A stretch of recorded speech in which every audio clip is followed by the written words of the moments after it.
안녕하세요. 딸 하나를 키우고 있는 30대 워킹맘입니다. 제가 처음부터 워킹맘이었던 건 아니고 아이가 3살쯤 되던 무렵에 다시 직장을 다니면서 워킹맘이 되었네요. 더 정확히 이야기하자면 남편과 결혼하고 얼마 지나지 않아 바로 아이를 가졌는데 그때 경단녀가 되었다가 다시 일을 시작한 거예요. 남편을 만났을 당시 저는 직원 수 10명 남짓의 작은 회사를 다니는 평범한 회사원이었습니다. 남편 역시 저와 마찬가지로 직장인이었고요. 저 200 남편 250 정도로 급여도 변변치 않았고 그렇다고 시댁이나 친정이나 딱히 여유 있는 집안도 아니었어요. 그래도 서로에 대한 믿음과 사랑 하나만 보고 결혼까지 결심했지요. 연애 때부터 결혼을 결심하기까지 별다른 다툼도 없었고 크게 서로 안 맞는다고 느꼈던 적도 없어서 그런가 모든 과정이 무르르듯 자연스럽게 흘러갔다고 할까요? 그래서 더욱이 이렇게 제가 남편과 헤어지게 될 거라곤 상상도 못했네요. 결혼식을 올리던 해 저는 30이었고 남편은 35이었습니다. 시부모님께서는 당신들이 집을 해주셨다고 입버릇처럼 말씀하셨지만 까놓고 말해서 1억 5천짜리 집에 5천 해주시고 1억은 대출이었어요. 저희가 갚아야 하는 대출이었지요. 하지만 저희 친정은 단돈 1,000만 원도 해주기 어려운 상황이었으니 제가 이러쿵저러쿵 말할 입장은 아니었어요. 그저 속으로 빨리 대출부터 갚고 아이를 낳아야겠다 싶었지요. 그런데 이런 상황과는 별개로 결혼한 지 얼마 되지 않아 남편이 자기는 하루빨리 아빠가 되고 싶답니다. 아이랑 나이 차이가 너무 많이 나면 안 좋을 것 같다면서요. 그리고 어머님께서도 하시는 말씀이 당신이 1살이라도 젊고 힘이 있을 때 저희가 애를 낳아야 당신이 봐줄 수 있다는 거예요. 그래서 저는 결혼한 지 3개월 만에 남편과 시부모님의 바람대로 아이를 가졌습니다. 하지만 막상 애를 낳고 나니까 어머님이 손바닥 뒤집듯 당신이 하셨던 말을 모르쇠로 일관하시대요. 당장 2달 후에 회사에 복귀를 해야 하는데 하신다는 말씀이 니들이 좋아서 난 자식을 왜 나한테 맡기려고 그러냐면서 황당하기 짝이 없었지만 안 봐주신다는데 제가 거기다 대고 할 말이 없더라고요. 어거지로 맡긴들 그건 그거대로 걱정이었고 결국 어쩔 수 없이 회사 대표에게 육아휴직을 더 써야겠다고 이야기를 했는데 회사 대표의 반응은 냉담하기 그지 없었습니다. 제가 다니던 회사의 육아휴직은 최장 1년이었고 저는 3개월만 신청해 놓은 상황이었기에 원칙대로라면 9개월을 더 쓸 수 있었거든요. 그런데 대표는 이미 3개월이나 쓰는 직원도 제가 처음이라면서 이런 식으로 나오면 곤란하다 그러대요. 그러더니 저더러 9개월 뒤에는 무슨 뾰족한 수가 있냐입니다. 지금 생각해보면 없어도 일단은 있다고 했어야 하는데 그때는 여러 가지 상황에서 오는 스트레스가 심했기에 그렇게 임기응변으로 상황을 넘기는 건 상상도 못하고 바보같이 없다고 사실대로 말했어요. 그랬더니 대표가 저더러 미안하지만 기존에 신청한 육아휴직이 끝나는 대로 회사에서 나가달라대요. 대신 이제껏 같이 일한 정도 있고 하니 실업급여는 받게 해줄 거고 퇴직금도 서운하지 않게 챙겨준다고요. 솔직히 그 당시에 대표가 뭐라건 간에 제가 우기고 버텼다면 대표도 어쩌지는 못했을 거예요. 하지만 우여곡절 끝에 회사에 남게 된들 대표 눈밖에 난 내가 얼마나 버틸 수 있을까 가시방석에 앉아있는 기분이지 않을까 회사를 다니는 내내 승진은 할 수 있을까 이런 생각들이 자꾸 드니까 버티고 있는 게 무슨 의미인가 싶더라고요. 그래서 결국엔 관두기로 했네요. 그런데 막상 제가 이런저런 이유로 회사를 관뒀다 하니까 어머님께선 어이없는 반응을 보이셨어요. 터놓고 말해서 그 모든 일의 시작은 어머님이 약속을 깨셨기 때문이잖아요. 그러니 저는 당연히 어머님이 저한테 조금은 미안해하실 줄 알았네요. 근데 어머님께서는 미안해하기는커녕 오히려 저더러 당신 아들이 외벌이해오는 돈으로 먹고 살 심산이냐며 저더러 속도 편하다고 그러시는 거예요. 그리고는 대출은 뭘로 갚고 애는 무슨 돈으로 키울 거냐면서 뻔뻔한 어머님을 보고 있자니 어찌나 실망스럽던지 오죽하면 앞으로는 어머님이 콩으로 매주를 쓴다고 해도 믿지 않겠다고 다짐을 했다니까요. 이후로 저는 집에서 육아와 살림에 시간을 쏟았습니다. 남편은 남편대로 외벌이 가장으로서 애를 쓰며 살았고요. 하지만 밖에서 고생한 남편에게는 미안한 말이지만 그렇게 남편이 벌어다주는 250으로 새 식구 살림 꾸려가며 대출도 갚고 애까지 키우기란 쉬운 일이 아니었어요. 그래서 어쩔 수 없이 제가 받은 퇴직금과 실업급여에도 조금씩 손을 댈 수밖에 없었습니다. 하지만 아이가 두 돌이 되던 해에 결국엔 그마저 돈도 다 쓰고 정말 수중에는 돈 한 푼 남아있지 않게 되었지요.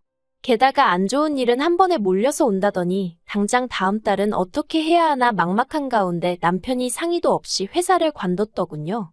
친구와 사업을 하기로 했다면서요. 사실 남편이 회사 일을 힘겨워하는 건 어렴풋이 눈치를 채고 있었기에 그런 남편의 선택이 원망스러웠지만 뭐라고 하기는 그렇더라고요. 어쨌든 제일 속상한 건 본인이겠지 싶어서요.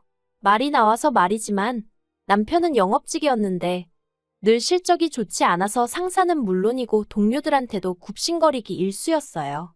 본인이야 저한테 티를 안 냈다고 생각했겠지만 어쩌다 통화하는 모습이라던가 저도 사회생활을 안 해본 게 아니니 솔직히 딱 보면 어느 정도는 그림이 나오잖아요. 그래서 저 회사를 몇 년이나 다닐 수 있을까? 문득문득 그런 걱정이 되기도 했었지요. 그런데 그 시간이 이토록 빨리 찾아올 줄은 몰랐거든요. 남편은 친구와 함께 지방에서 일을 시작해보기로 했다며 주말 부부를 선언했습니다. 회사를 관둔 것도 어이가 없는데 뜬금없이 주말 부부라니 기도 안 차대요. 무엇보다 남편이 말하기를 당분간은 한 달에 한두 번밖에 못 올라올 것 같다는데 그 말은 다시 말하면 저는 남편이 올라올 날짜만 기다리면서 그때까지 그저 집에서 살림하고 오롯이 딸하고만 씨름을 해야 된다는 거잖아요. 아무리 눈에 넣어도 아프지 않을 자식이라지만 한 달 내내 마땅히 말할 상대도 없이 어떻게 그렇게 사나 싶어서 눈앞이 깜깜하대요. 그래서 제가 남편더러 그러면 차라리 친정어머니라도 오시게 하겠다 했어요. 친정어머니가 오셔서 애를 봐주시고 그 사이에 내가 아르바이트라도 하겠다고요. 그러자 남편도 흔쾌히 그러라 하대요. 어쨌든 그렇게라도 해서 맞벌이를 하면 좋지 그러면서요.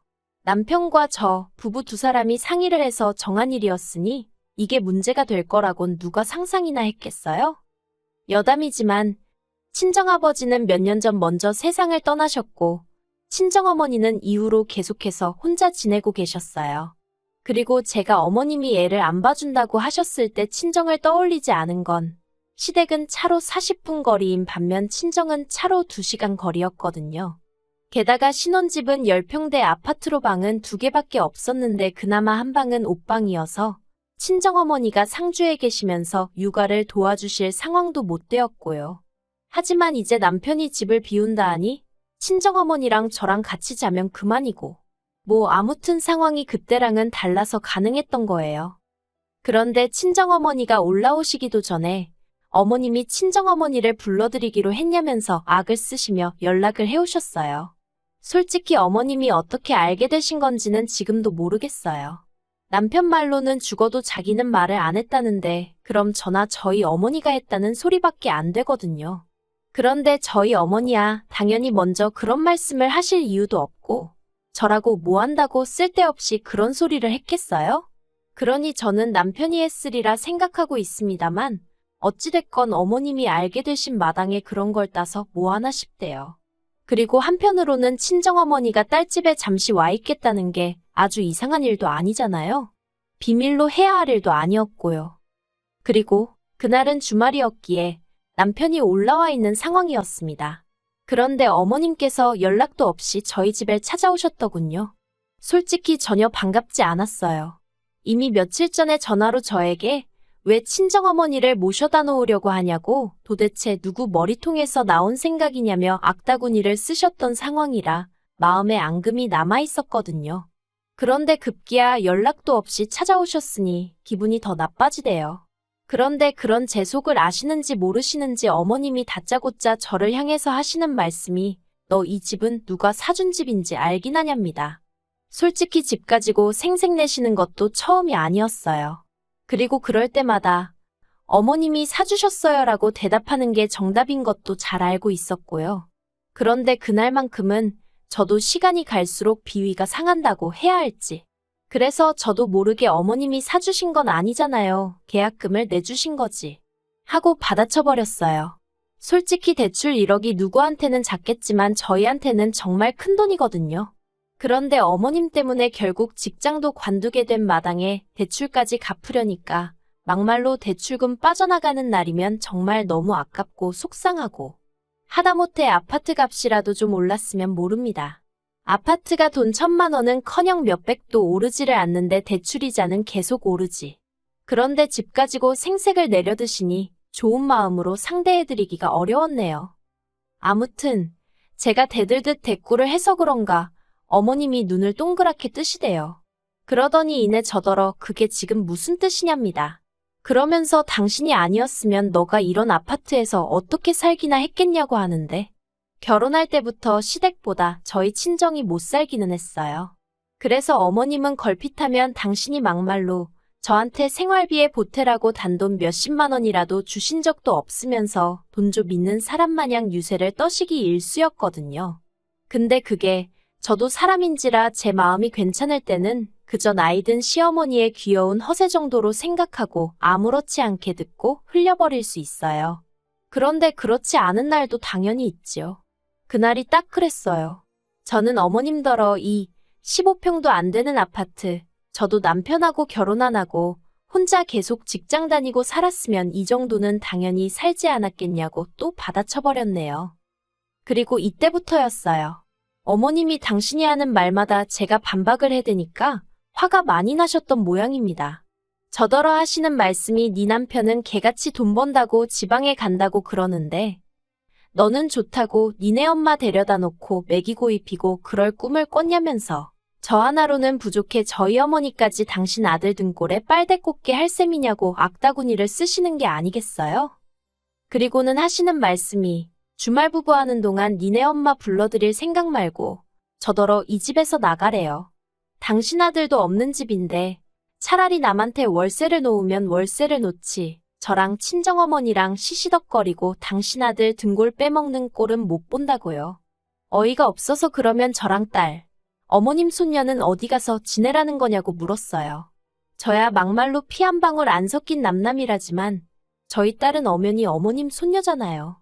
그런데 어머님이 하시는 말씀이 그런 건 저더러 알아서 하래요. 당신은 관심 없다고요. 제가 황당하고 어이가 없어서 남편을 쳐다보곤 무슨 말이라도 해보라 했어요. 그랬더니 남편이 겨우 한다는 소리가 제 말도 일리가 있지만 어머님 말씀도 일리가 있답니다.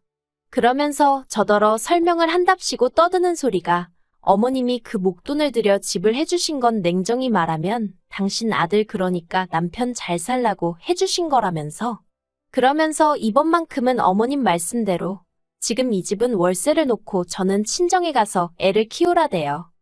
어이는 없었지만 그래도 거기까지는 제가 이해해보려고 했어요.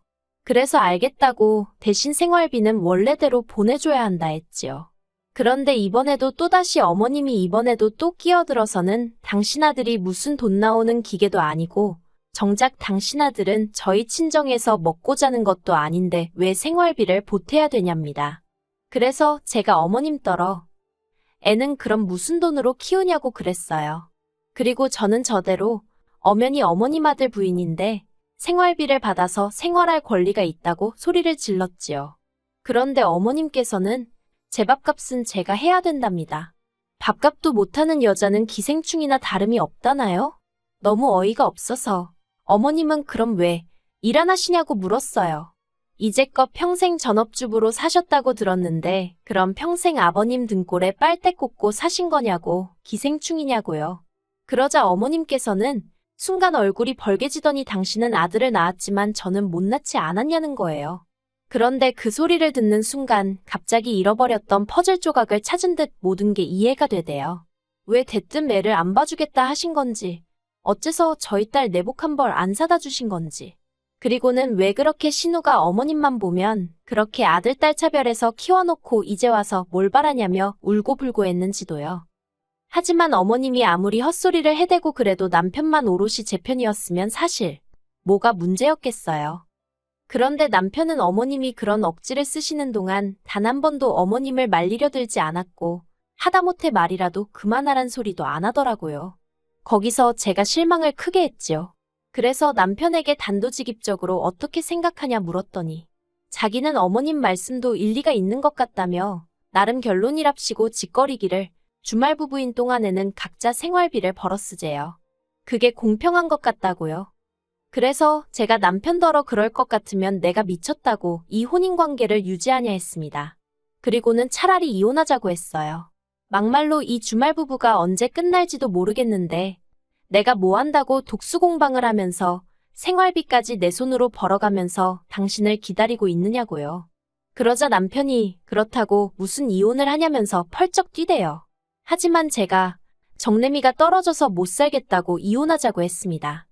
그리고는 어머님은 아내인 제가 먼저 이혼 소리를 꺼냈다는 걸 꼬투리 잡아 남편에게 이혼을 부추기신 듯해요.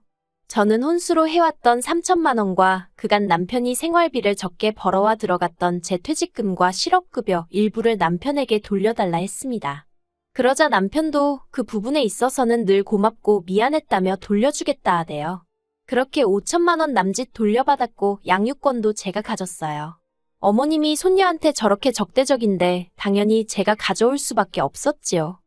그렇게 저는 남편과 4개월에 걸쳐 협의이혼을 마무리 지었습니다.